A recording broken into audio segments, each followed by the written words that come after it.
Yo, yo, yo, what's going on? We are live and in business. Let me see here. We'll play 2 songs to get this show on the road. Okay, let me see what we got. What are we going to play today? All right. All right, there it is. Hard.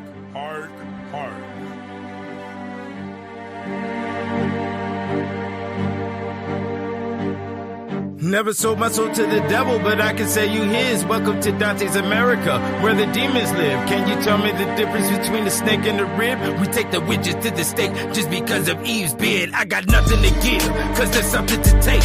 I plot my escape while drinking fermented grapes. The undead, the Dracula, the bat with the cape. Can't see the execution, the space whether he smiles or sobs. Do not bungle the job, you might trouble the mob. They will have you for lunch, anybody gets touched. The prostitutes don't clutch, and the ghost stay hutch. I move smoothly for the booty, need my gold in a plush. So welcome, hear ye, come one, come all. This the last of days, masquerading death at the ball.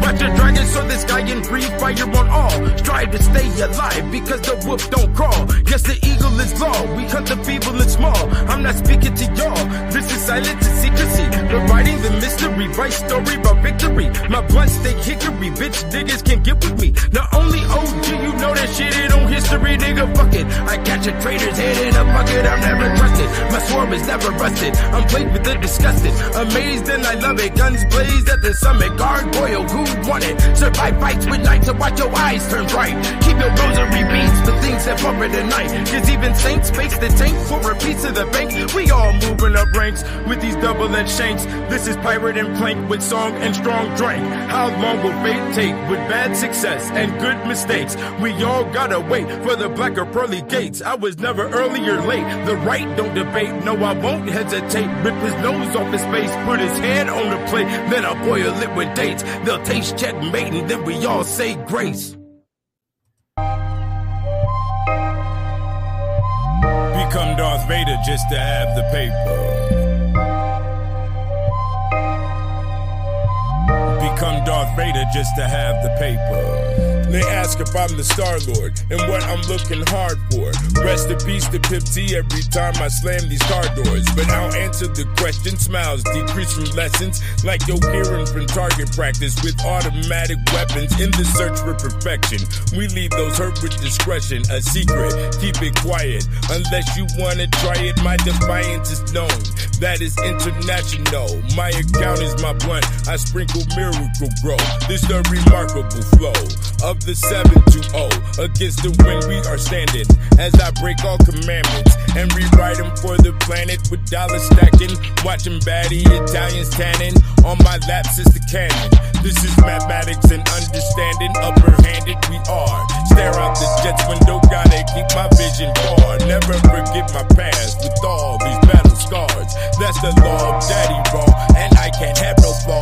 My diamonds on my bottom jaw, my time looks just like stars. Thanks to my automobile, because my status is large. It's not about who's in charge, as long as there is respect. But we all know common courtesy won't cash you a check. It's not that I've seen it all, I'm just not too impressed. Your brain change when you go through things that you don't expect. What you think is a game and funny, I take as a test. The only security is money, so it's best to invest. Every day you gon' be hungry, nigga, don't leave a mess. They talk under their breath, I suggest that you address and leave them blessed. No trace, all grace, nobody, no case. Can't cry over spilled milk because we've all made mistakes. Destiny's never late, they mad, I control existence and I made my own plate. Do what thou will, cause 7 figures is the real estate. And if you gotta speak twice, we call that regurgitate. So it's best to be nice while you talking to snakes. I know you feel fake inside, nigga, but that's what it takes. Young blood, these are the breaks for those that's coming of late. You can't use an excuse if you pursue the pearly gates. It's best for you to move like an ace in this rat race as that black cat chase. In this game of chess, the king only moves at one pace. You lose the game if one piece act like it don't know its place. And keep your queen in the exquisite lace with expensive taste. She be aboard the Star-Lord and can't see his Darth Vader just to have the paper. Become Darth Vader just to have the paper. Yo, what's goody in this motherfucker here, man? So,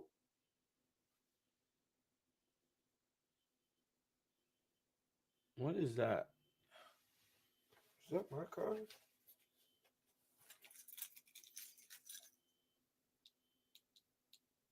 Holy shit. That was my car. Car going off in the garage. My bad about that. Yo, so here's the deal.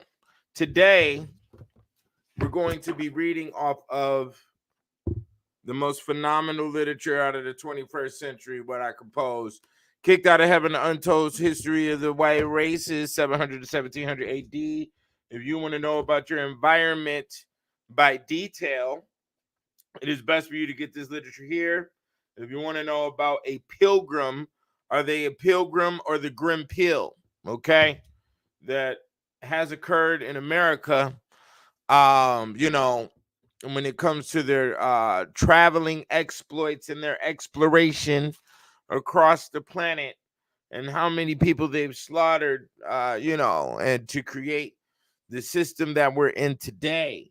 We do appreciate the system that we're in today, but it is best for us to know who we are dealing with, and that's just the reality. Because I've read so many books, I've read many books written about Africans in a derogatory format, many written by Europeans. So I do believe it was time to even the playing field, I guess, put a little balance to it. So we're going to see, you know, who you were and what you were doing before you came to America, okay? And called everybody an indigenous, aboriginal, native, okay? So we're going to continue off the section, the Mad Kings and the Demented Queens right here. As you can see, chapter 5 of part 3, I think it is.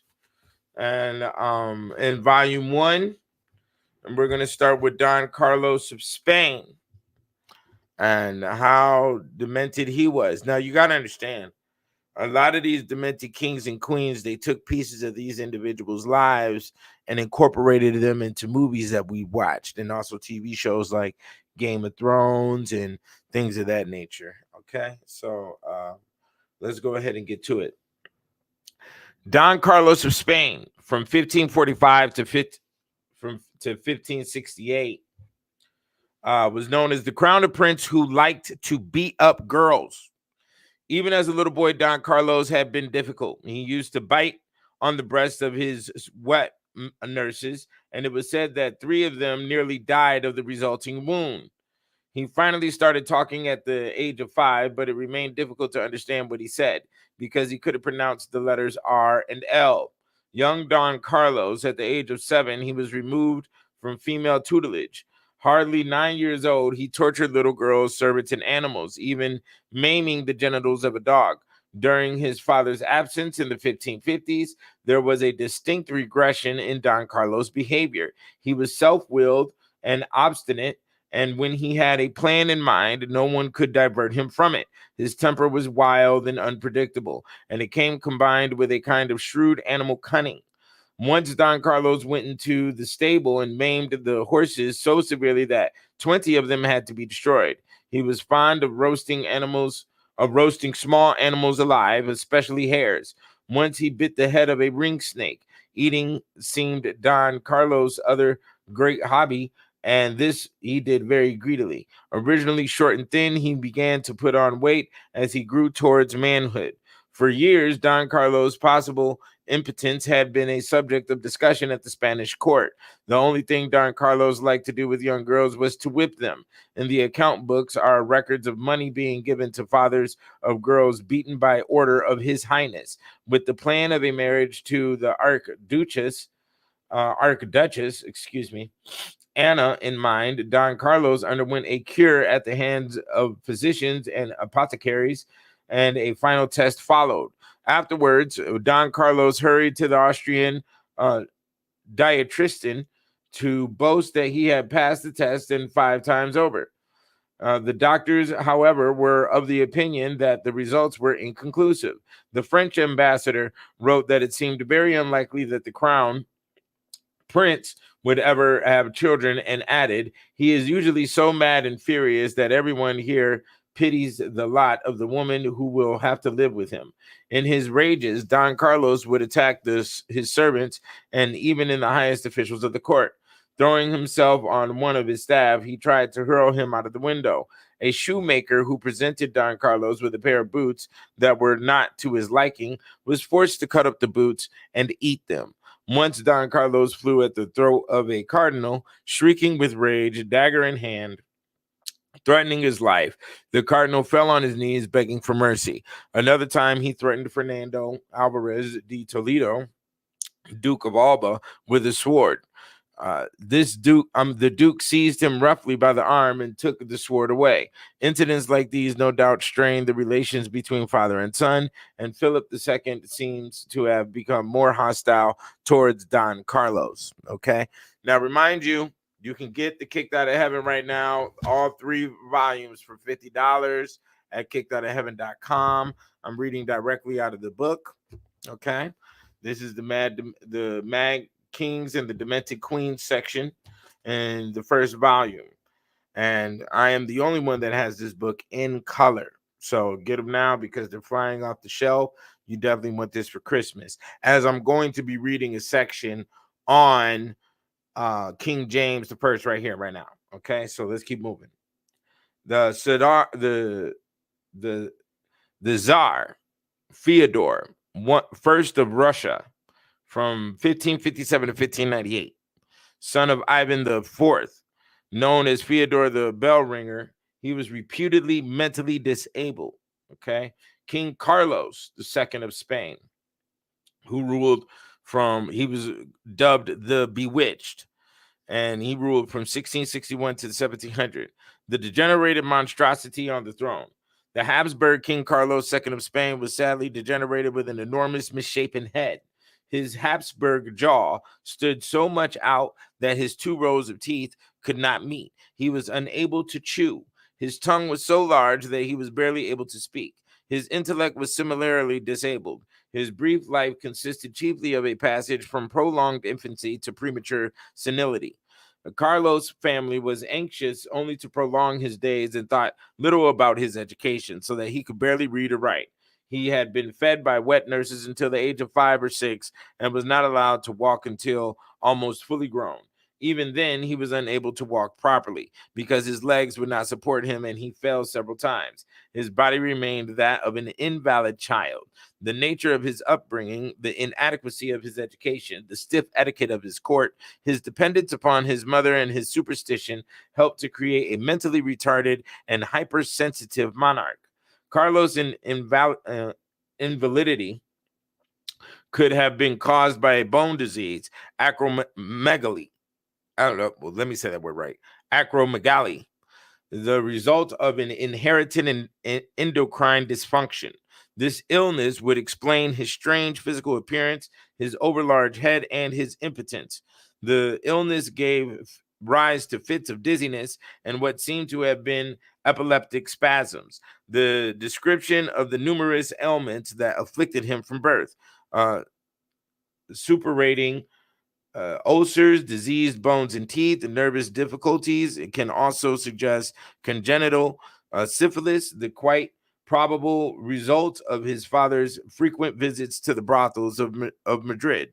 A serious attack in 1627 and the syphilitic symptoms marking his final illness sustain the hypothesis of syphilis, an additional cause of his mental and physical defects can be found in the fact that his father and mother were uncle and niece, and that their immediate ancestors were frightening closely related too.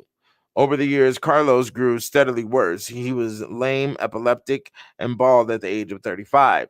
His hair had fallen out, his teeth were nearly gone, and his eyesight was failing. In 1698, he had 3 fits and became deaf. The doctors put freshly killed pigeons on his head to prevent dizziness and applied the steaming entrails of mammals to his stomach to keep him warm, but he died nevertheless. Many people tell me, Carlos once said, I am bewitched and I believe it. And I will believe it. Such are the things I experience and suffer. His death started the War of the Spanish Succession. Anna de Coligny, who ruled from 1624 to 1680, well, that was her time period of life. Pretty Countess Anna de Coligny married a younger son in a minor branch of the House of Württemberg. After giving birth to numerous children, Anna gradually became mad. Sadly, four of her daughters, Henrika, Anna, Elizabeth, and Hedwig, became mentally incapacitated too. Her only surviving son, Leopold Eberhard, although certainly not mad, was to flaunt all conventions by marrying his illegitimate children to each other. Okay. Maria Eleanor of Brandenburg from 1599 to 1655. Maria Eleanor was desperate to give her husband a son, but after a couple of miscarriages and stillbirths, she kind of lost it. When the baby she finally delivered in 1626 was a girl, screaming, instead of a son, I am given a daughter, dark and ugly, with a great nose and black eyes. Take her from me. I will not have such a monster. Okay, nope. This is how Europeans used to look at their children. And they still do to this day, or what goes on behind the camera. Okay. She tried several times to kill baby Christina, accidentally dropping her or shoving her down the stairs. Though King Gustavus Adolphus was happy to have a daughter, he was killed in battle less than 2 years later. Maria Eleanor responded with hysterical grieving and included keeping her husband's body above ground for 18 months so she could periodically touch it.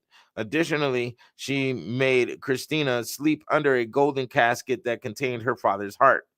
In 1654, Queen Christina of Sweden, often considered bisexual, abdicated the throne, dressed in men's clothing, and renamed herself Count Donna. Her first cousin, Charles, was infatuated with her, and they became secretly engaged before he left in 1642 to serve in the army in Germany for 3 years. Christina revealed in her autobiography that she felt an insurmountable distaste for marriage and for all things that females talked about and did. She slept 3 to 4 hours a night and was chiefly occupied with her studies. She forgot to comb her hair, donned her clothes in a hurry, and wore men's shoes for the sake of convenience. However, she was said to possess charm, and the unruly hair became her trademark. Her closest female friend, sharing a long-time intimate companionship, noted that the passion of her youth was Ebba Spare, whom she called Belle. Most of her spare time was spent with La Belle Comtesse, and Christina often called attention to her beauty. She introduced Spare to the English ambassador Whitlock as her bedfellow and praised both her mind and her beauty. When Christina left Sweden, she continued to write passionate letters to Spare, in which she told her that she would always love her. Okay. Queen Matilda, who was alive from 1102 to 1167. According to Dr. Creighton, surprised her brother David by her unusual devotions. When he was serving as a youth at the English court, one evening he was with his companions in the lodgings, when the queen called him with his companions in the lodgings, when the queen called him to her chamber. He found the place full of lepers, and the queen standing in the midst with her robe laid aside with a towel girt around her. Having filled a basin with water, she proceeded to wash the feet of the lepers and to wipe them with the towel, and then taking them in both her hands, she kissed them with devotion. To whom her brother stated, What dost thou, my lady? Certes is the king were to know this, never would he deign to kiss with his lips that mouth of thine polluted with the soil of leprous feet. But she answered with a smile, Who does not know that the feet of an eternal king are to be preferred to the lips of a mortal king? See then, dearest brother, wherefore I called thee, that thou mayest learn by my example to do so also. Okay. Now, this is now we're getting down to King James the First. Okay. Now, I remind you, go to kickedoutofheaven.com and get the 3 volumes. is $50 right now. It's out the door. I shipped some off today, so get them for your Christmas gifts. And also for those who want to battle you with what you claim to know or try to repeat from my videos off of European history. Okay, so you can know your environment a little bit better. Now, King James the First, who lived from 1566 to 1625. Note that the Bible was constructed or compiled in the year 1611. Okay. Thomas Carlyle, in his letter and speeches of Oliver Cromwell, vented and discussed King James himself. England has had weak kings, fond kings, and lazy kings in plenty. It has also had pompous and self-vaunting kings. Unfortunately, in James I and the Sixth, the weakness and the belief in divine right of kings were combined in grotesque concert. His extraordinary belief in his own superhuman powers only emphasized his sadly human shortcomings. His beard was very thin, his tongue too large for his mouth, and made him drink very uncomely, as if eating his drink, which came out into the cup of each side of his mouth. His skin was as soft as taffeta sarcenet, which felt so, because he never washed his hands, only rubbed his fingers ends slightly with the wet end of a napkin.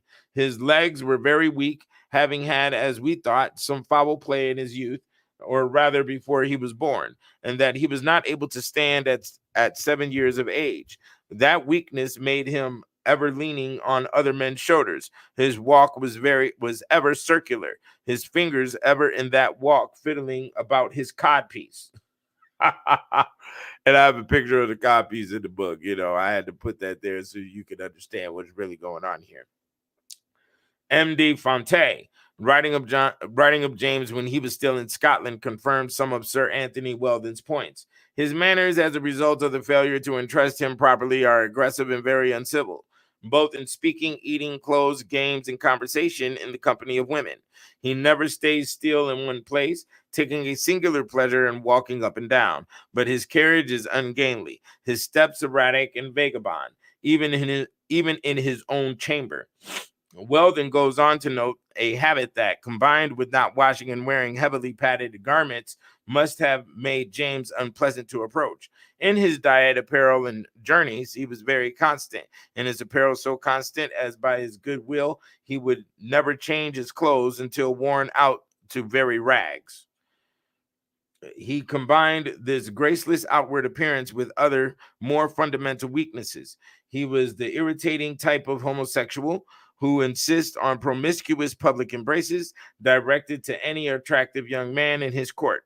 Fontenay says cautiously that one of his defects is that he loves indiscreetly and obstinately. Sir Henry Wotton, writing a confidential dispatch for the Grand Duke of Tuscany, says he is very familiar with his domestic and gentlemen of the chamber, but Francis Osborne, in his traditional memories, is more explicit and also draws attention to another unpleasant effect of that tongue too large for the mouth. I have heard that Sir Henry Rich, since Earl of Holland, and some others refused his Majesty's favor upon those conditions they subscribe to, who filled that place in his affection. Rich, losing that opportunity his curious face and complexion afforded him by turning aside and spitting after the king had slabbered his mouth. James's boyfriends were wise enough not to show any such emotion. Weldon tells how James took his leave of Robert Carr in 1615. The Earl, when he kissed his hand, the king hung about his neck, slobbering his cheeks, saying, "For God's sake, when shall I see thee again? On my soul, I shall neither eat nor sleep until you come again." The Earl told him on Monday, this being on the Friday, "For God's sake, let me," said the king. Shall I? Then lolled about his neck. Then, "For God's sake, give thy lady thy kiss for me." In the same manner, at the stairs head, at the middle of the stairs, and at the stairs foot. Okay. James often acted with the bitchy spitefulness characteristic of his particular type of homosexuality. Afraid to assert himself over any major crimes or abuses, he would pursue small offenders with hysterical savagery, as when he ordered the attorney general to issue a Star Chamber proclamation, a summons usually reserved for those guilty of murder or high treason against a wretched poacher, Henry Field, who had taken a deer in the royal forest. James had a weak head for liquor, and though fond of Frontenac, Canary, high country wine, tent wine, and Scottish ale, he did not drink much of them at a time, according to Weldon. He seldom drank at any one time above 4 spoonfuls, many times not above 1 or 2. His taste in food was equally Spartan or Scottish. His favorite dish was reported as sheep's head boiled with the wool on and served with butter. The effects of a dish like this on the dribbling monarch, with his aggressive and uncivil eating habits and heavy quilted doublet perpetually slobbered with saliva, can be imagined, but are not to be dwelt on too long. Okay, this is King James now, the one who the Bible is published under. Okay, so sometimes this gluttony had its aftermath. At a feast given by the Earl of Carlisle, an early favorite of the king's Scottish days, the board was piled high with the most costly dishes made of such extravagant ingredients that, as Osborne says, I cannot forget one of the attendants of the king that at a feast made by this monster in excess, eat to his single share a whole pie, reckoned to my lord at 10 pounds, being composed of ambergris, which is whale fat, um, magisterial apparel, musk, yet was so far, as he told me, from being sweet in the morning that he almost poisoned his whole family, flying himself like the satyr from his own stink. James was the son of Mary, Queen of Scots, and he had grown up during the terrible struggle of power between his mother and Elizabeth. He was a weak, sickly young man, a homosexual who lived in perpetual terror of assassination, which under the circumstances was not unnatural. In 1590, a deputy bailiff named David Seaton, who lived near Edinburgh, discovered that his servant girl, Gaylis Duncan, was curing people by the use of charms. Seaton put the girl to torture, first by twisting a rope around her head and then by the thumbscrews. Gaylis refused to confess being a witch, but Seaton, who was an old hand at this sort of thing, allowed the girl a few days to recover and then started again. Torture experts had learned that often a victim who will die without speaking under confinement to anticipate more agony during the second dose. Gaylis talked and implicated other women, who then tortured also named who, when tortured, also named accomplices until some 70 people were under arrest. The accused claimed that they had intended to kill James, who the devil hated, because the king is the greatest enemy he has. The news both flattered and frightened James, and he decided to attend the investigations in person.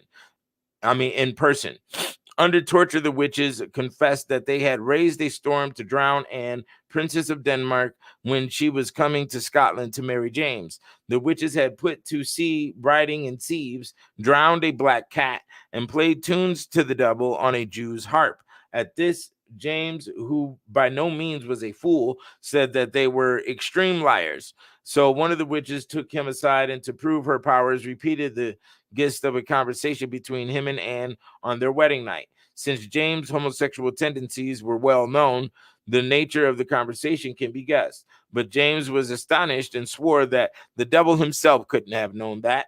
It may be surprising that the women were so eager in incriminating themselves, but they had been subjected to such terrible tortures that the executioner claimed, "Here's the best proof that they are witches, for any ordinary person must have gone mad with the pain."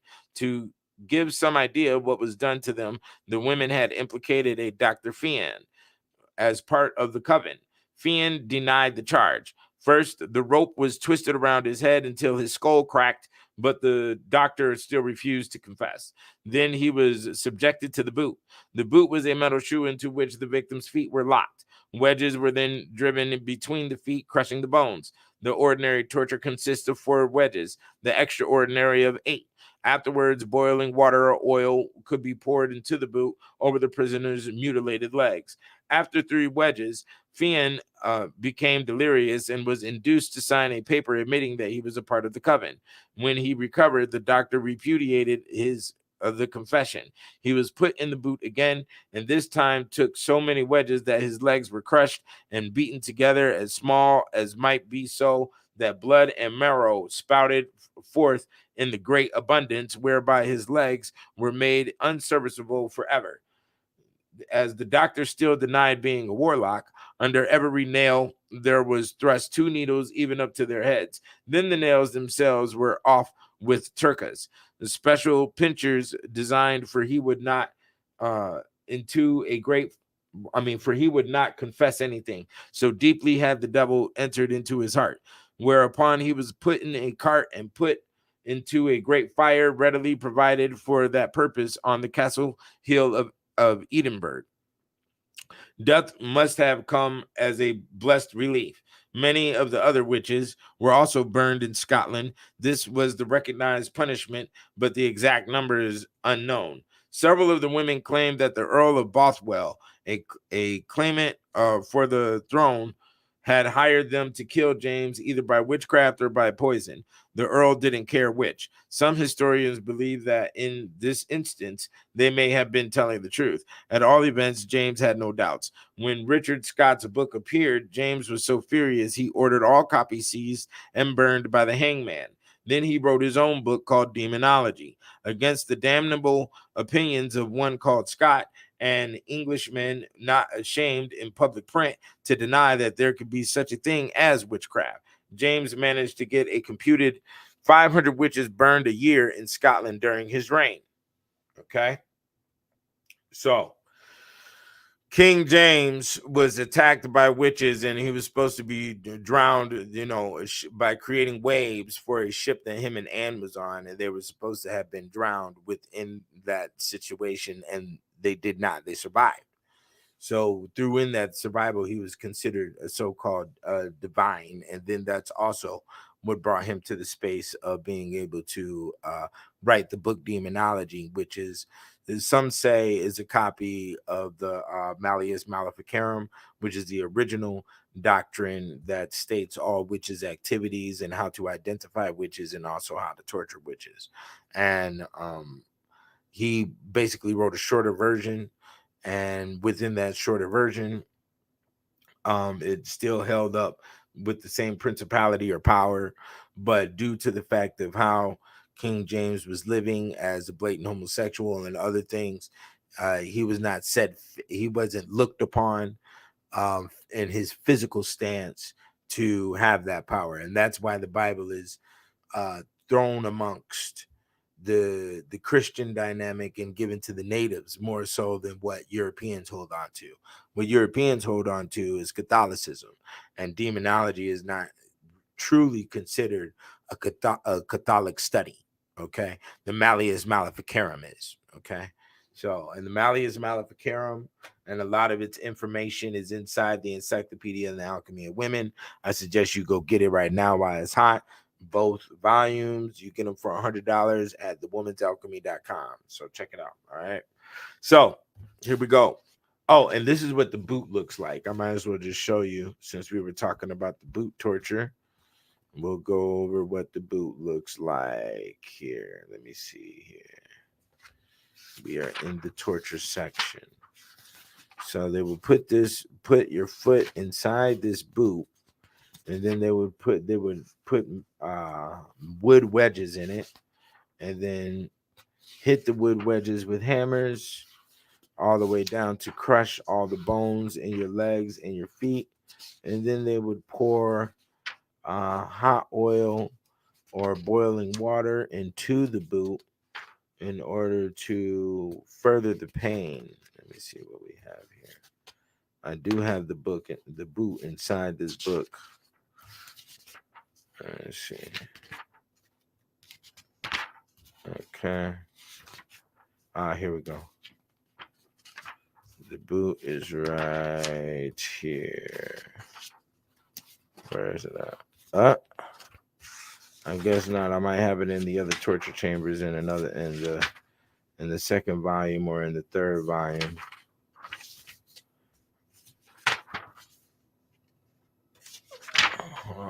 Let me see what we got. Because the torture is very serious, and torture is mentioned in a lot of different cases throughout the whole book.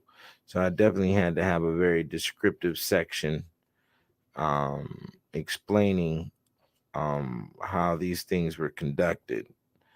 Because they like to put it in the Saw movies, in which there's a new Saw movie out right now, which I'm disgusted by. But I don't like horror movies, and that's one of the reasons why I studied torture, to find out where are you getting this information from, because it was definitely you could definitely see that there's too much detail, and a lot of the stuff was premeditated, okay? And there's too much ingenuity when it comes to how these metal contortion tools are made, you know, and what they show us in these movies. I don't find human torture in any shape, size, or form as entertaining. To watch another human go through that level of pain while you as well are also a human is highly disrespectful. Is how I look at it. So, is it in the back? Let me see here.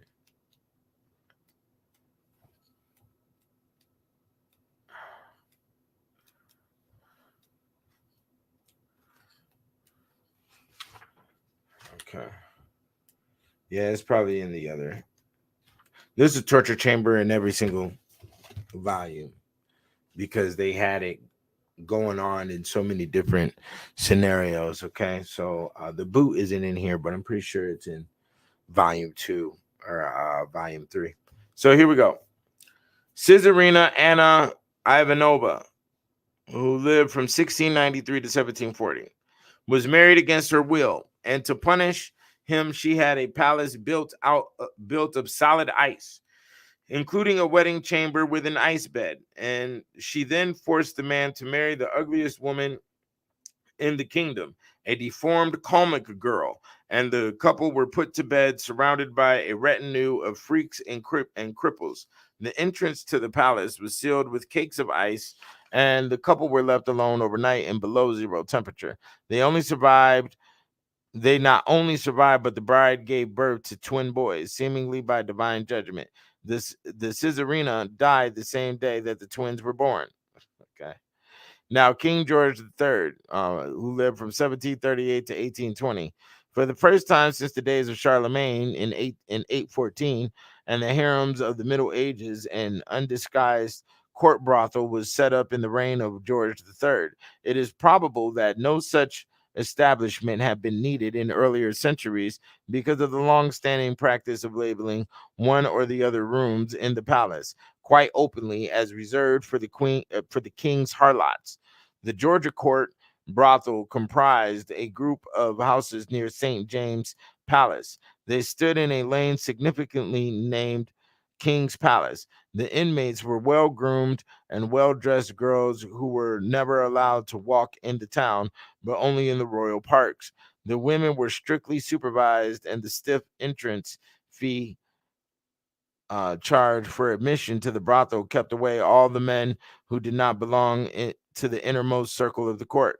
Charles James Fox, before he became the dreaded adversary of William Pitt, frequently visited the place. Okay, so that's to go in on the brothels, which probably might show back up here in America. And the reason why is because it is a necessary it's a necessary evil, as is mentioned, and because you do not want to bring your debauchery to your wife. So in order to not degrade your wife, you go to the women that are built for degradation. Now, and it's sad to say, because I'm getting tired of it myself. I'm tired of meeting women who come from degenerate households and were abused as a child.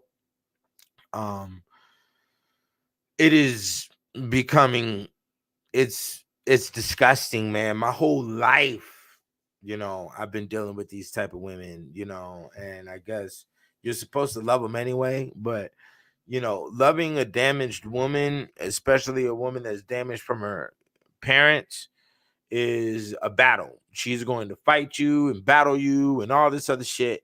And it's a lot of extra head work, because you have to understand the dynamic.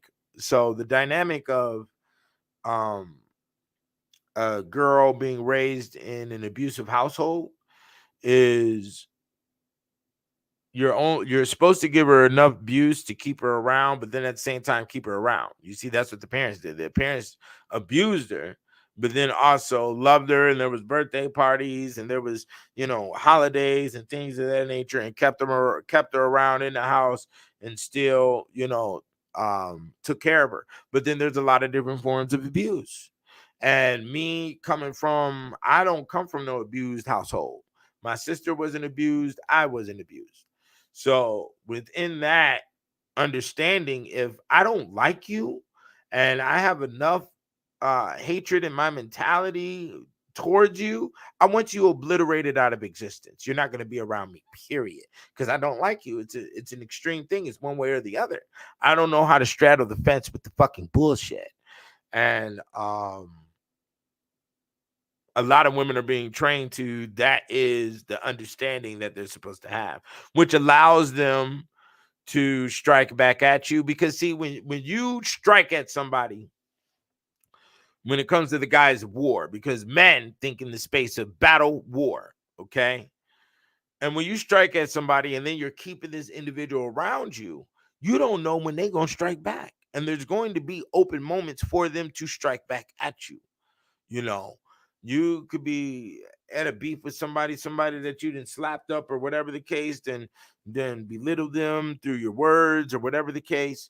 And then you go inside the gas station and leave the car running, and they hop in the driver's seat, bounce out. And now you got a way larger issue on your hand. I don't know how to deal with that level of bullshit. So it's either you're all the way in or you're all the way out. It's all the way in with love, or it's all the way out with hate. And that's the only way I know how to respond to those type of situations. I don't get it. And guess what? It's too much mental work to try to figure out. And a relationship nowadays is not based upon having a bunch of mental work that you have to do with your mate. It's like, we got tons of shit to do. What the fuck are you talking about? I'm not going to waste my mental energy. I'm not going to waste my physical energy on the person that I'm supposed to be going up against the world with, okay? That I'm supposed to be surviving with. I don't got time to beat you up. What the fuck is that? We got life insurance to pay. We got bills to pay. We got rents to pay. We got cars and car insurance to pay. We got all types of shit to be doing. So I don't comprehend this layer of retard where the girl want to focus all upon her. And it's like, my nigga, I got things to do. And you got things to do too. So don't be focusing on me and what the fuck I'm focusing on when you got shit you got to be doing too, because you got to get to the pot as well. This whole 50-50 shit. And it's funny that everybody talks about, from a statement that Drake made, right? Drake made that statement. I ain't going 50-50 with no hoe. And it just fucking slaughtered the whole air. Look at Drake.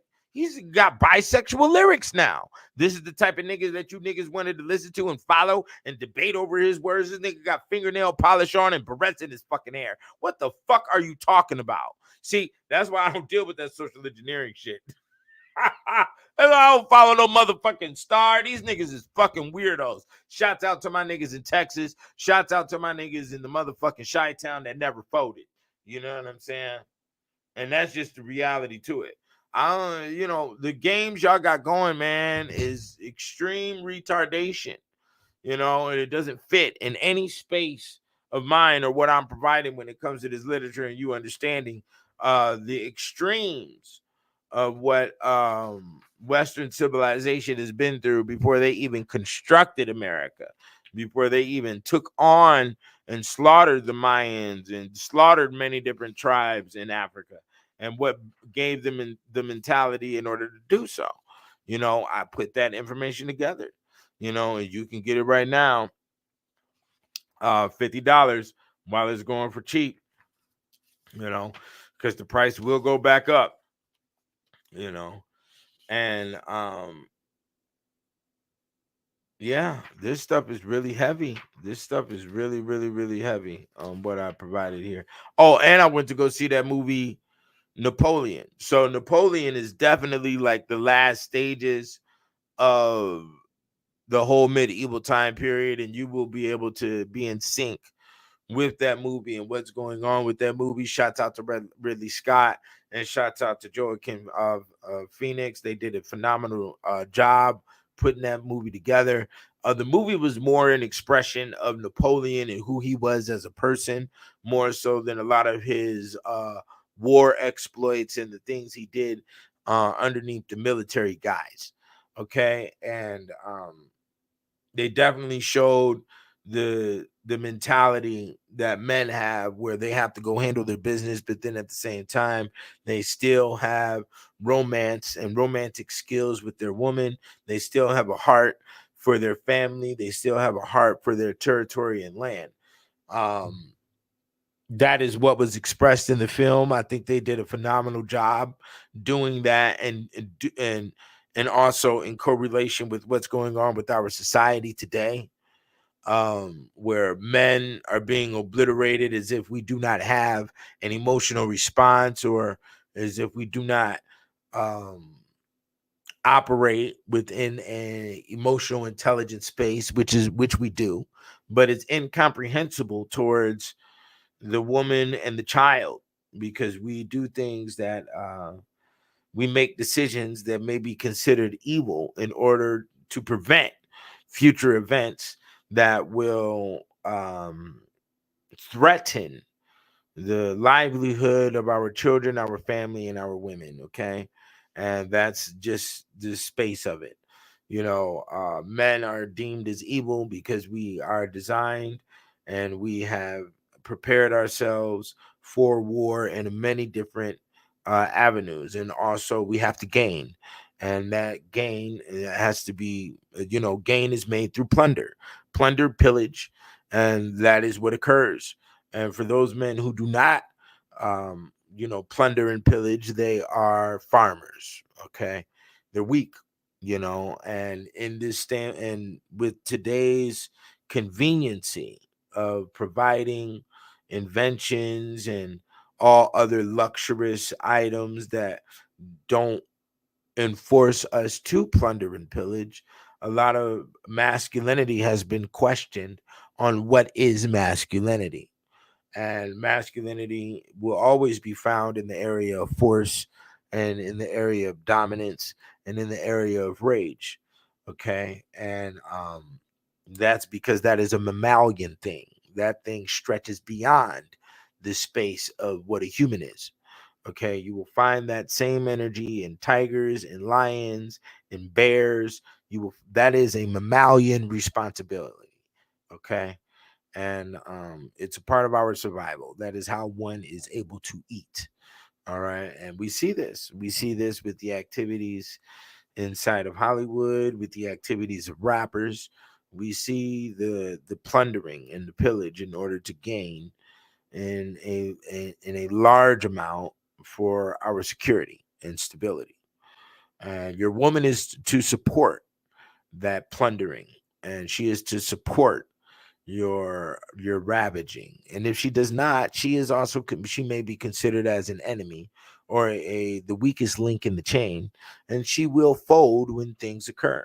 And as that is what we have seen in a multitude of different areas, from mafias to cartels to individuals on Wall Street, so on and so forth. If your woman isn't in support and in full knowledge of what you're doing and how you gain, then she is the weakest link that will fold. And sometimes she may even set you up out of her own jealousy to ensure that you fold and you collapse in front of the world. As public embarrassment is, and the slaughtering of one's character is one of the woman's bullets in her weapon, in her gun. Okay, that is how they kill. They kill silently, and that is one form of, those are two, that's a form of their attack, besides poison, which we have all seen. Okay. So be very careful out here with what you're doing in the relationship realm. Be very careful with what you're doing with your mate. Um, all of that, even your children, as most men know who are giants, that their son will contest the throne and will also want to be held on the throne. We just seen that with the whole Ti situation and his son. His son wants the throne, and his son wants to have as much power as his father. His father is his competition, and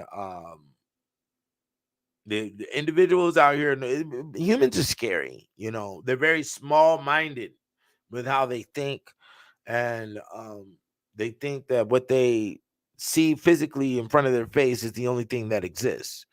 When there's men that are way larger than Ti, and that's even in entertainment. But Tiny isn't trying to.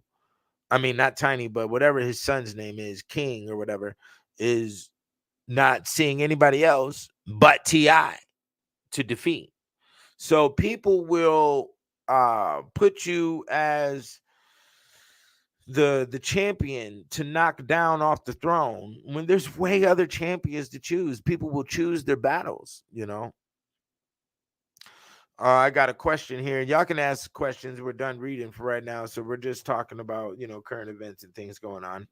Don't forget, go get the book Kicked Out of Heaven, Untold History of the White Races. The coldest literature in the 21st century. Now all 3 volumes are going for $50. You can only buy the colored versions by me. So put it in your house, make it alive, okay? Now, what we have here is, what is the important functioning characteristics of the highest esteemed men? Um, no emotion during decision making. Okay, and that's one of them. Uh, I'm, this is a very wise question, and I can only lead you to sources because me myself, I am not one of those highest esteemed men. I have not yet made millions of dollars. Okay, and I keep it real. So I mean, I'm just going to tell you what it is because you asked me the question. I'm going to steer you in the right direction. Okay, Dan Pena is definitely an individual who holds the characteristics of a high esteemed man. Okay, there's a lot of things that you have to have in your characteristic that starts as a child, really, and these things are brutal. Camping and being in tune with nature is very important. Having blood run on your hands, meaning killing a deer or killing an animal, being in the fight of that is very important. Okay, it's very dark-sided, the things that make you stone cold, because the motherly love and things of that nature will soften you, and a lot of the things and too much provision will also soften you. So when we look at what occurred with the Jews, okay, historically they have been kicked out of every single civilization, that's Babylon, ancient Egypt, and other locations, even Germany, and they lived in very extreme conditions. So I want you to go ahead and Google 1800 Jewish ghetto and put in any country, Russia or Poland or whatever, and see those conditions in comparison to the projects of today. The projects in America do not see the reality. They're nowhere near in comparison to the ghettos that were going around in the 1800s. That's in Germany, Ireland, so on and so forth. Those conditions were outrageous. We're talking about 20 individuals living in a 1-bedroom apartment, everybody bathing in the same water. These conditions build an innate disgust. It adjusts the DNA and a level of disgust to never see these conditions again. And you get so scared about the things that you have witnessed, like Edgar Allan Poe. He had to watch his mother's body rot. Her leg was rotting, and he would wake up in the morning smelling the rottenness of the flesh of her leg, and that high strung his brain. A lot of those real hardcore smells that come from rotten bodies and things of that nature really high string your brain into a level of endurance and being able to handle environments and situations that the average can't. And even because of me and what I've done with this kicked out of heaven, my brain is now wired up to handle a lot of conditions and situations that are not witnessed or experienced in today's lifestyle. So I can handle some very serious shit.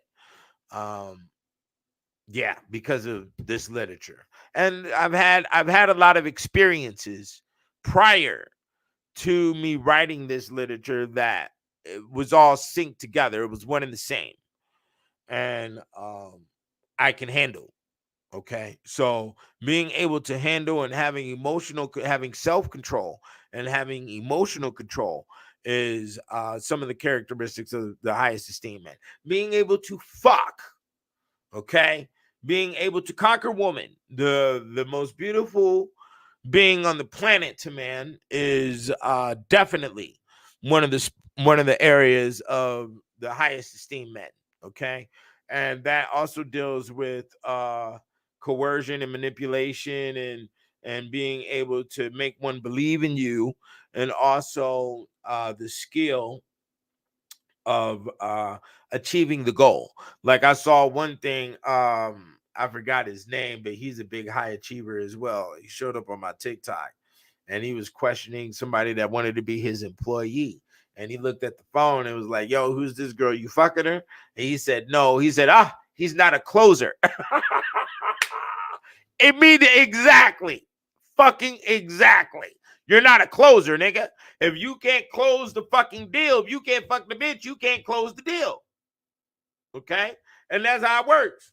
You know, if you can't, hey, you got to understand that the operations of success are actually designed after the caveman's position.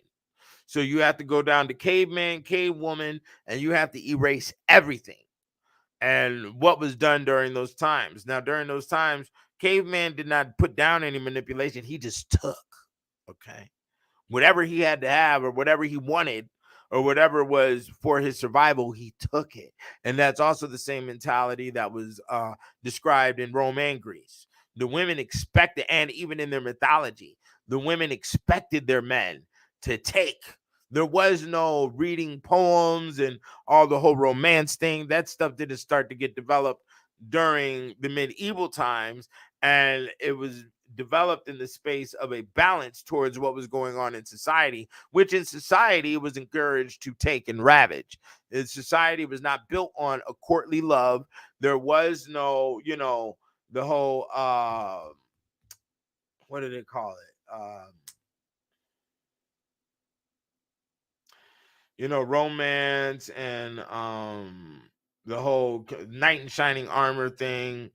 Um I forgot the name of it. But yeah, there was none of that going on. There was no true seeking after the woman and buying flowers and all this other shit. What was really going on was they just ravaged. They would purchase, and there was a lot of prostitution going on during the medieval times. So, and women knew that they had to have some real protection because there was real highwaymen that would really cut your head off and decorate their cave walls with your skin. Okay, this was a reality during those times, and women were definitely frightened. So, due to that fright, and a lot of women would stand up to it because they got conformed to it after a while. So, uh, the whole courting thing and the whole romance stuff was actually a falsehood until we see. And I mean, it was done amongst the higher courts in old Europe. When we talk about the not even the nobles, because that was a more of a working class, but we're talking about what was going on in the castle, the king and the queen. were able to experience some of those liaisons because a lot of the other stresses of survival were alleviated off of their shoulders because they had to have governmental thinking and thinking of the whole palace and also the villagers, okay, and how things have to function with the economics and the trade and blah blah blah. Okay. So paying attention to the woman and her vices or whatever she wanted or what excited her, and it wasn't really important during those times. A lot of those things, like we could even see with Alexander the Great, or what occurred in Rome more so than Greece. You'll see letters, and that's a thing that we have definitely um, taken for granted in today's age with texting. So letters that were written, love letters, was something that women used to hold on to. It was the written word, and the spoken word was a lot more serious and had more weight during that time, because the dependency of life was definitely relied upon within these, within your spoken word. You had to be for real about what the fuck you were talking about. We live in an age of lying and bullshitting and thinking that is a space of importance, and nobody's able to get any true progression from these areas of lying and bullshitting. What they are able to get is an immediate gain, and that immediate gain is weak because lying and bullshitting is a manipulation tactic. That is not a ravaging. Okay. And your lying and bullshitting will see a ugly response and an ugly result, because after so much lying and bullshitting, you will be researched and things will come to fruition that you are falsehood. And when that occurs, an army may be developed against you and you will be slaughtered, as we've seen with the brother Polite, and as we've seen with a lot of other individuals, whether that be the conscious movement or not. Okay. So lying and bullshitting is of the weak. We also have to understand that we're dealing with 5, 6 generations of single motherism, which, thanks to the government, Republicans, in 2025, there's a project called Project 2025 where the single mother household is going to be extremely underneath attack.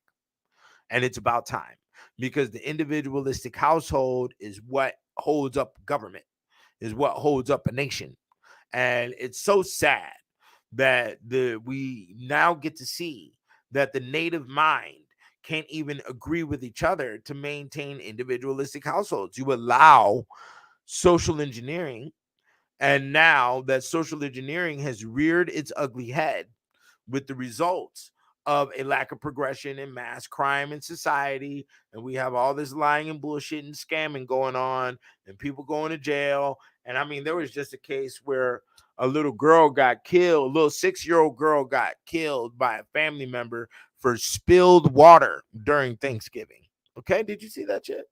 This shit is ridiculous. And this is the result of 5, 6 generations of single motherism. So you have to understand that when you're talking about single motherism of today, you need to include the fact that we're looking at 5, 6 generations of this shit. It's at a standpoint now where single mothers don't even move out of their mother's house. Okay. So since single mother didn't move out of her mother's house, you don't even have a real mom. You see, because she hasn't picked up any adult responsibilities. What divides an adult from a child in America is your responsibilities and what bills you're paying. What is underneath your name? You see, my status is grown ass man adult. All the bills here are underneath my name. The lease is my name, the only one that's on it. Okay, all my cars are underneath my name. All my guns are underneath my name. My name is on the fucking book. You understand? There is no hiding. There is none of that bitch ass shit that a lot of niggas have. A lot of niggas don't have their name on shit. And when it comes to a lot of these women, they don't have those responsibilities. And if you haven't picked up those responsibilities psychologically, you are still a fucking child.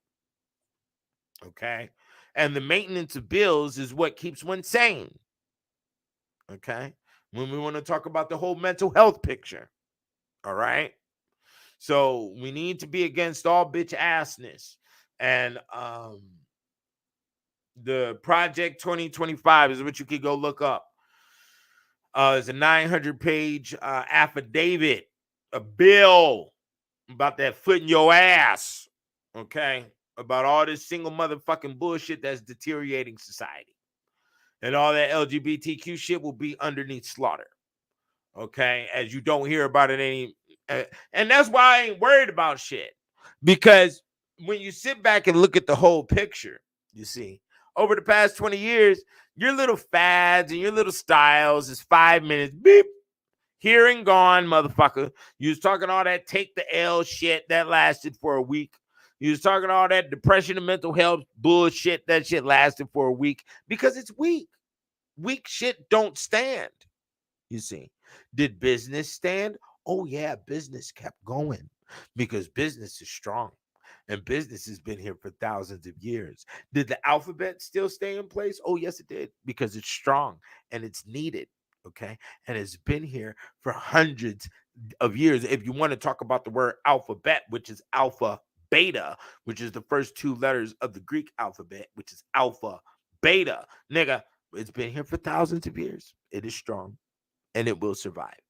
Your little weak ass LGBTQ shit will not survive. Okay. And here's why: because heterosexuality and family union has been here for eons. Your little fucking weird third party and your fucking pills you're taking for your transition and bullshit has been here for beep, 10 years. It won't survive. Your shit is fucking weak. No, anything that is fucking weak will not survive. Do you understand that? A weak engine does not survive. A weak transmission does not survive. Like they said, King James, his legs was weak. The nigga was always leaning on somebody. You will not survive. Weakness does not survive. You do not subscribe to weak ass fucking shit. Okay? Human instruments. They've been here a very long time. That's why MTV had the Unplugged. That's why they're over there. They got that other thing with a little library they're in, and they're playing natural instruments because it will survive. Your electronic music bullshit will not survive. It is fucking weak. Do you understand? And you want to know how weak it is? I can pull the plug in any minute and it's gone. And then guess what? The saxophone is still here. The drum set is still here. And the guitar is still fucking heard. And the piano is still fucking here with the ivory keys. Do you fucking get it? So when you subscribe and sign up to weak ass shit, you know, like for instance, screen names are weak. Is the guy 720 a screen name? No, it is copyrighted. It is attached to the name Keenan Booker. Okay, it is known on a government scale at the Library of Congress that Keenan Booker is AKA the God 720. Do you understand that? Okay, I did not allow it to stay in a status of weakness, as everything starts out as weak. The seed is weak, the infant is weak, and they have to do what? They have to strive to become great and strong. That's why they start to walk. That's why the seed has to pierce out of the ground with the assistance of sunlight and water and air. Do you understand how this thing works? There is a process of things that work that will never be broken on this fucking planet. And that is where the native fails, because the native has erased everything that their parents have taught them. They have denounced it and become a traitor towards their own culture and towards what the values that their parents gave them, because the majority of my generation was raised in church. We went to church every Sunday. That was a fucking reality. You understand? And that is not the case anymore. You see what I'm saying? We didn't keep up the values. We sacrificed all of that. And we said, hey, we're going to listen to the white man and his friend's sitcom. And hopefully that's going to give us enough sustenance to be able to survive in the white man's world, since our parents neglected us and didn't teach us how to survive in this world. They just shoved religion down our fucking throat. You see? I kept my morals. I kept a lot of the things that my parents taught me. So my mom's exclusively, you see what I'm saying? And my dad was there, you know, and he built up a very great debate structure with me, and also battling within the space of chess. We played a lot of chess together. You see what I'm saying? But then reading was enforced upon me, of course, as my last name is Booker. And hey, there you go. I read, and I went down to the bowels, to the depths of literature. And this is what we have found. You know, and once I understood that universities are based upon books, when you went to school, it was books they threw in front of your face. You know, it doesn't matter where you go, what you do. A book is going to be thrown in front of your face first. Okay. And that is the reality of the situation. So, with me understanding that and accepting that as the rule, I expanded my mind, I expanded my library, and I've been able to stand strong. Everybody that I've encountered along that way, in that path of life, they didn't like reading and they weren't conditioned to read. And within that, they denounced the literature and they had to rely upon their own job because they couldn't think for their fucking selves. You know, you don't believe in yourself if you're still working a job, and you don't understand how things work, nor are you in a space of caring about other humans if you're still working a job. Because in order to be outside of the job, you have to provide a product or a service that is going to assist other humans. So basically, people who work a job really don't give a fuck. They're very self-centered and individualistic, and that is the 85% of what we're dealing with when it comes to the human race. You know, very divisive. So within that space, you know, I stay to myself and I provide a product that will advance and help people's lifestyles. Okay. And I become successful with it. And I'm in a space now where I can't get a job. It doesn't matter if I even tried, I will be completely rejected. I will be regurgitated out of that realm. I can't work a job. So it's only up from here. You understand? I'm in too deep, is what they state. So if there's any questions, keep on asking the questions. I hope I answered your questions. What is the important functioning characteristics of the highest esteemed men? Is to ravage. That's why they called it the Wolf of Wall Street. Okay. You have to ravage. Okay. Look at Mike Tyson. He had to ravage for years. He had to knock niggas out in the ring. Look at Michael Jordan. He had to ravage. Do you understand? And ravaging is a whole science within itself.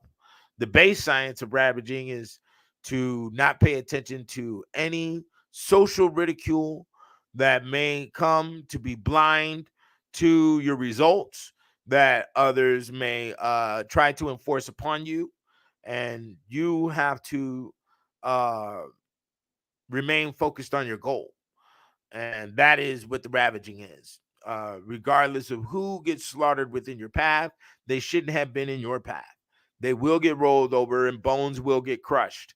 You know, I'll make a fucking pipe out of your rib bone, you know, type of thing. You understand how it works.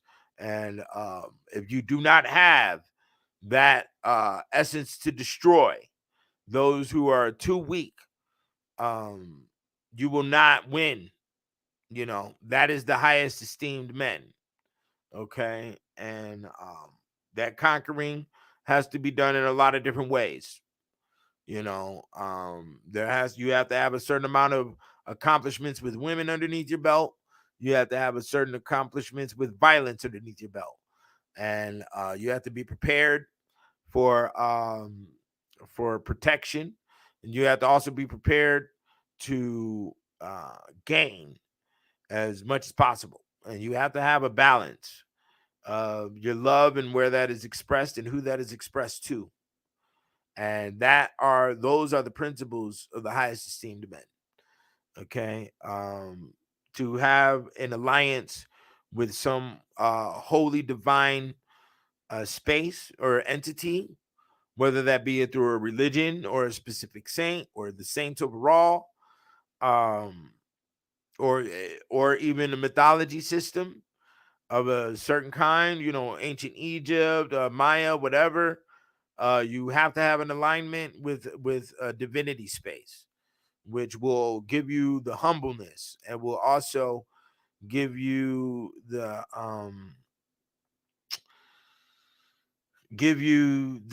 energy of forgiveness, to seek forgiveness for those that you may have ravaged, because sympathy will come. Empathy will come. These things do run across your mind. Um, and sometimes you have to ignore those thoughts as well and just keep on fucking pushing. You know, you have to forget those you have slaughtered. You have to wash the blood off your hands. You know, and that's just the true characteristics of the highest esteemed men. And you don't see that inside the African culture or the black culture that much. You see it in certain entities who have made it to those levels.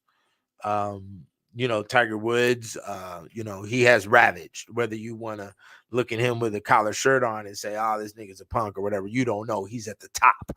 So he did ravage in many different ways that you haven't heard about. Michael Jordan, he ravaged. Kobe Bryant, he ravaged. Okay. And there's different, like Kobe Bryant, his ravaging was more upon himself, and that is a discipline. And discipline is also a form of ravaging. So, you ravage yourself as well. And that's discipline. And that's being extremely focused and making sure that your discipline is at a higher rate than the others. As long as your discipline and fortitude is at a higher rate than others, then you will win. For instance, I did that with the conscious movement. I provided all the DVDs. I understood that the DVDs weren't enough. It may not last forever.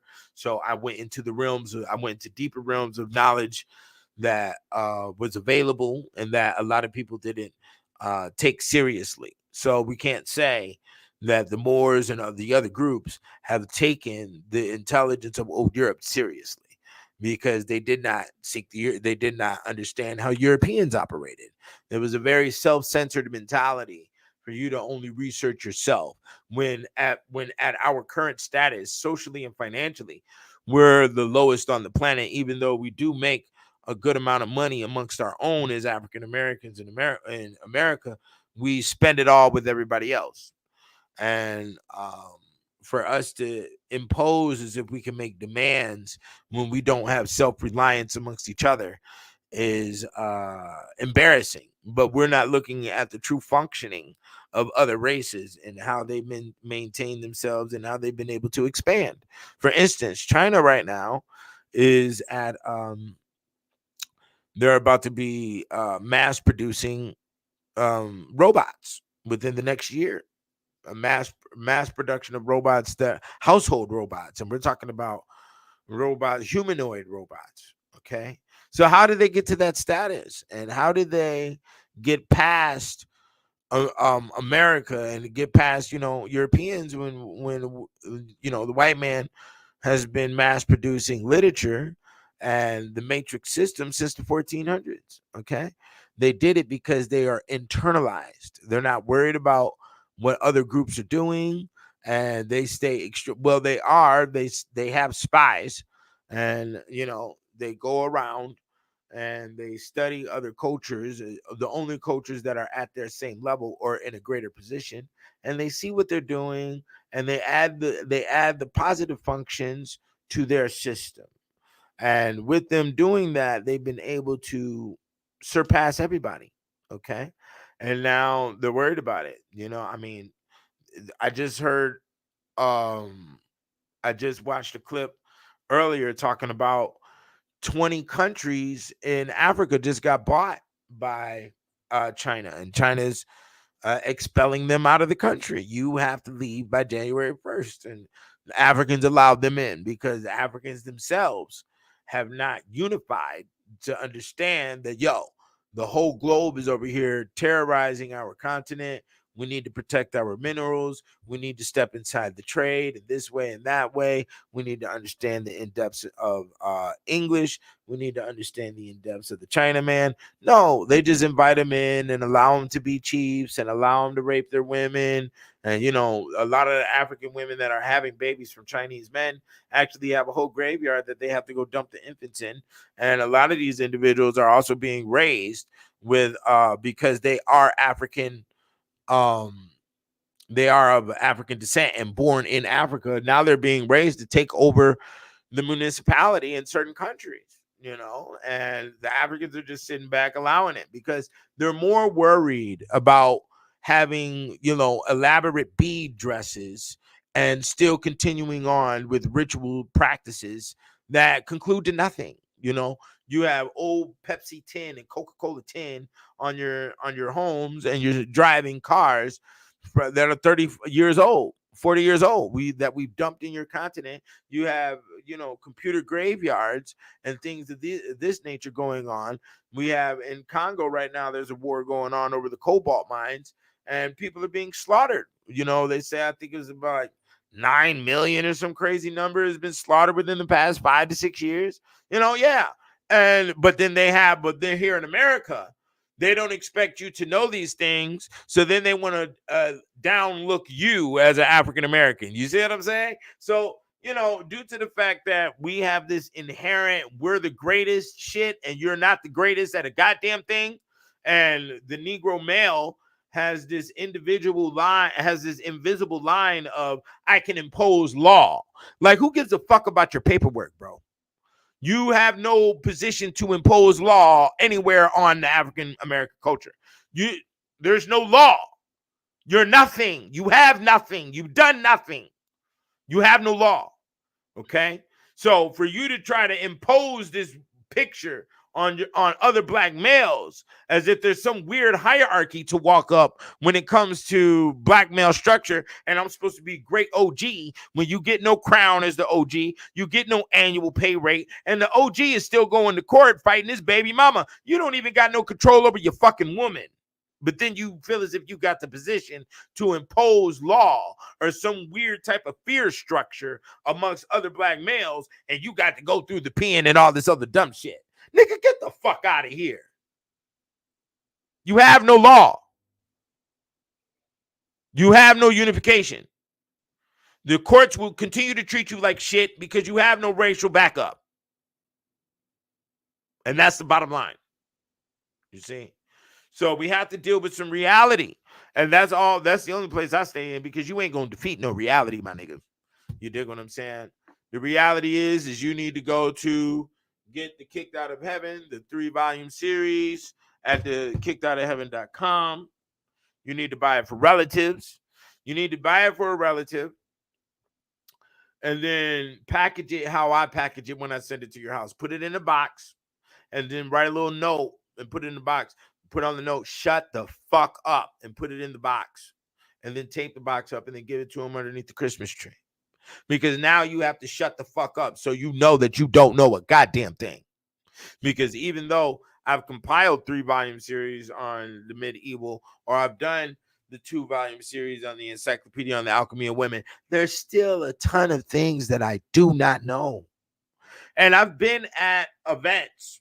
I remember one time I was at a networking event, and it was all, elites up in there. It was, CEOs and CFOs and, heavy people with titles and achievements underneath their belt. The individuals graduated from Harvard and, Berkeley and other schools, And I got to talking and explaining some things about the medieval. And they was like, so you're an expert, you're a specialist. And I said, I'm going to be humble. I can't really say I'm an expert or specialist. I've spent maybe over 10,000 hours on it. I've spent over 10,000 hours on writing books. So, I may be there, but we're not going to say that until I have the financial position that supports it. And then we can, we can be haughty with the greatness. But even then, I'm not going to be haughty, because there's always a bigger fish in the fucking sea. And I understand that. There's always a bigger whale. There's always, and it's better to find those bigger whales and be able to swim with them than to be flashy in the water. And then the bigger whales see you and now you are lunch, because that's what goes on out here. And the highest esteemed men, they add the power of conquer to their aura by devouring fools, and also devouring the greats, who were ones who stood strong in their positions, And if you're faulty, I have to, pull the rug from underneath your feet, because that's just the name of the game, as we see with the situation with T.I. and King. Either way it goes, T.I. is looked at a little bit bad as if he didn't raise his son correctly, or there's a mark on, his whole essence. And that's in front of the camera. When the camera's off, he's still a multimillionaire that can be phased, and that's just reality. But in the camera, it's peasants looking at you, people who do not have the same financial power or cannot as you, so they're going to immediately wait for a space where they can dethrone you psychologically. And your power, just like a Kim Kardashian or a Kanye West or anything else like that, is going to be based upon the collective thought of the people. It's called manpower. The collective thought of the people, and that's only the power that's from the media, because there's many billionaires and trillionaires out here. Yes, there are trillionaires that we have never heard of or seen that operate in mass amounts of power every single day amongst their financial class. Okay? Because we don't see them. All right? So if you want to get some characteristics of high esteemed men, I suggest you go ahead and get you some of the gasoline called Dan Pena, my nigga. And wait for my album that's going to drop on the 4th of January. And boy, me, myself, and I'm going to tell you right now, this is about the most powerful shit I probably didn't put together, man. This album is ridiculous from beginning to end. So you know how I do. But this one is Constantine the Black. This is definitely a Conquer situation. Is definitely in sync with the movie Napoleon. I suggest you go see it. I'm going to go see the movie Killers of the Flower Moon, see what they're talking about in there. Since the media didn't want to push that movie too greatly, I'm pretty sure Scorsese balanced himself out with all the mafia movies that he's done and shown, what Europeans are capable of and what they have done that's been swept underneath the rug. Let's go ahead and air the dirty laundry, okay? So, yeah, I want y'all to stay down. This is the guy 720. I'm finna get the fuck up out of here. Is there any questions? You better ask them now. You want to say something? You want to give a shout out or whatever? You better say it now. Because I'm about to play some tracks and get up out of here. Got to make a healthy dinner. You dig what I'm saying? And probably go to the gym tonight. And that's another characteristic of high esteemed men, is they're working out. Your physicality, your physical is very, very, very important while you're getting older. Okay, and that's definitely my position. So we're gonna play 2 tracks in here, and we out. Go to the let me put the websites up in here so y'all ain't got no excuses. Okay, I ain't know where to go. I don't deal with no retardation, no slobber on the mouth. Okay, so go to Kicked Out of Heaven, go to the blackmansbible.com, go to the womansalchemy.com, get the literature and get it now. Okay, you have to get it for Christmas. Okay, you have to shut down the mouths of those who thought they knew some shit. Okay, and also go to Millennium DVDs and get you the package. I got it going. 30 DVDs for 100. Y'all holla at me. All right, I'm up out of here. Officer, you want to say you're going to lock me up for telling you my story? I told you. Jack Diamond.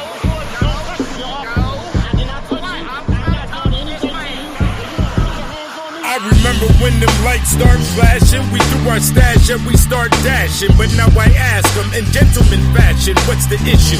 Hand them my license, they get excited, and they say it really is you. Can I get a picture and a signature for my wife and sister? I say sure, mister. Never officer because his office is miniature. Money miscellaneous and life is miserable. When you ain't got no job, it's career criminal. Where stacks is never minimal. This is the life that we chose. Heart grows gold, do time and go to the hole. Still shine wherever we go. Better to be known for being honorable than holding on chrome. Keeping my family safe at home, cause it's cold outside. Known by dragging eyes on both sides. That's mob and bow ties. Opposition always gonna get lies. Fuck your proposition, I'll never testify. This the art of surprise. Jack Diamond. What's not right, officer? I've been shot. There's a lot going on. This how you A lot of underworld mechanics on God's green planet. Between cement and gaining a jacket. The dinosaurs are gigantic. The wild boards are attacking. The finest swords are attractive. Trying to find a play for a score to happen. Light feet don't give you enough weight for traction. I'm never clashing with the police. Yeah, they know me. This is order. We organize respectfully. Cause technically, my PI is on 5G. Don't be fucking with nobody that you're trying to see. Get in, be swimming amongst officials. Blind them with your diamonds. Have your eyes as sharp as crystals. Put your heart in your pistol. Making decisions on dark issues. Believe more than the mark within you. And still got court dates to tend to. I lead by example for my nephew. Cause these are blessed moves. And it's best to leave those fools alone. They'll be standing in line, collect, calling on a pay phone, begging for a loan. What's your name, sir? You put your hands on me. What is your name? I asked no questions. I am Jack Diamond. Revolution or prostitution? The con artist, a professional that's signing on the Constitution. We hear the problems and provide solutions. My authorities respected, my nigga. There is no confusion. When there's collateral damage, I collect restitution. Inspect the test designed for losing. Them swines be cruising. So my movement is zigzag to ditch that bitch ass, rip rap, get cash and stay away from the blue flash that says who that and stop right there. Mama yells Christ's sake until she got white hair. At night, fiends got bright stares. We all live and learn that life ain't fair. Every bad boy gets a death row chair. Pop cigars and blow O's in the air. An official just like Smokey the Bear. Never scared when the dough is right there. Me and the gang's a tight pair. After the daydreams, here come the fucking nightmares.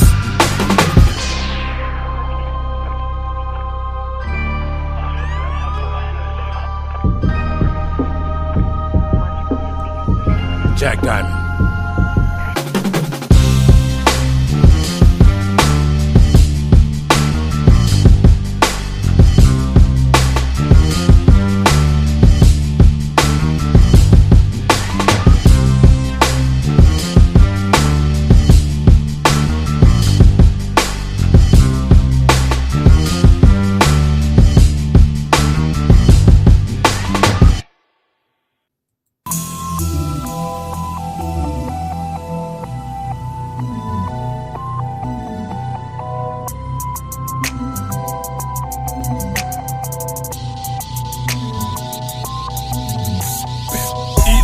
Nigga tell him a beast, I got an E-class, and I keep it on beats. I got ruby eyes in my jeans speeds and keep it 4-5 in my cash for please. No, nigga, don't be asking me unless spoken to. Nigga, do not speak. Make your annual salary in a week. Let the camera splash at the masterpiece. You see, half of me has to creep. The artist thief ain't no probably in robbery. So pardon me, larceny and extortion. Dr. Kevorkian in form of portion. Lonely orphan that wasn't supported. Then I fuck change and millions aborted. At the gun range, getting hella morbid. Better keep your shit cash, never recorded. Dope imported, hoes not important. But you can only gorge with the gorgeous. Gotta explore with the force of horses. Time flies and my dimes keep on morphing. Dope endorphins, this side fix, nigga, fuck the caution. 4 Giottos for the ladies' porches. Money is the matrix and I am Morpheus.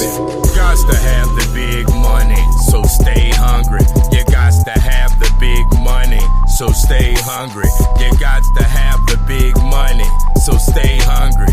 You gots to have the big money, so stay hungry. We are cyber gangsters, we wire paper, we high and major, rise from danger, the fighting greater, comply with strangers, lie to haters. These are the rules, lose your life trying to get some tools. Rude ass niggas always keep some Jews, keep shit lit, niggas spark confused. Be smart and move, the dark I choose, keep my connections, I never lose. Everybody's a potential mule, trap houses, resets to school. Now frat houses where we play pool. Let the money talk, nigga, keep it cool. We all gotta eat in the feast of fools, so everything I cop is bought in two.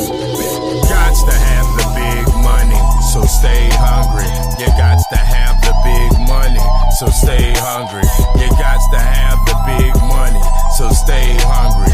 You gots to have the big money, so stay hungry. My account is so fulfilling, spend millions on your feelings. No more drug dealing, today it's space age pimping. Gotta break laws to be Santa Claus for these homeless children. If it ain't real estate, my nigga, it just ain't building. Heavy rocks, Listen, in the watch, the only time I'm chillin'. Them rows of dollar bills the size of onions, we call a billion.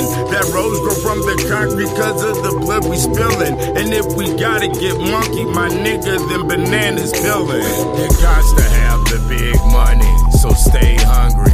You got to have the big money, so stay hungry. You got to have the big money, so stay hungry. You got to have the big money, so stay hungry.